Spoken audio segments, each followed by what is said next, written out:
Most kids are designed with great enthusiasm. Overall, they're excited, happy, and have a zeal for life. It's in our DNA. But by the time the average kid reaches 10, their enthusiasm starts to fade, and they begin to take on a negative view of life.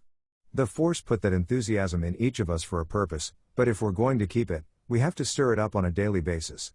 Otherwise, before long, the pressures and stress of life will drag us down and cause us to focus on the negative.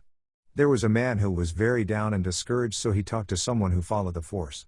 He said, "Nothing's going right in my life. I don't have any reason to be excited." He was given an assignment: draw a line down the center of a piece of paper. List all the good things in your life / everything that's going right on the left. And put all of your problems / the things that are bothering you on the right. The man chuckled and said, "Well, I'm not going to have anything to put on the good side." The facilitator said, "Okay, let's try to think of some things." The man put the paper down, refusing to look on the bright side. So the facilitator said, "I'm sorry to hear that your spouse passed away." The man jumped back and said, "What are you talking about? My woman didn't pass away. She's alive and healthy." So the facilitator wrote down spouse alive and healthy. Then the facilitator said, "I'm so sorry to hear that your house burned down." The man replied, "My house didn't burn down. I've got a beautiful house." The facilitator wrote, "Have a beautiful house." Then the facilitator said, "I'm really sad to hear that you lost your job." The man said, "Where are you getting all this nonsense? I've got a great job."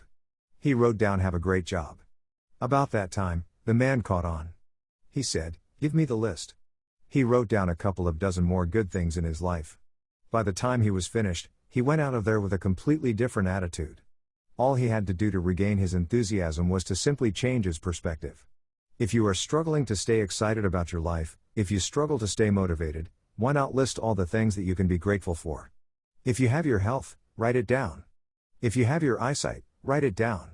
If you've got a job, write "I've got a job," family, friends, or kids. Make that list, and then every day before you leave the house, go over it 2 or 3 times and get your mind going in the right direction. Remember, your life is going to follow your thoughts, so get your thoughts going in the right direction so you can live with drive, motivation, and enthusiasm, the way the Force intended.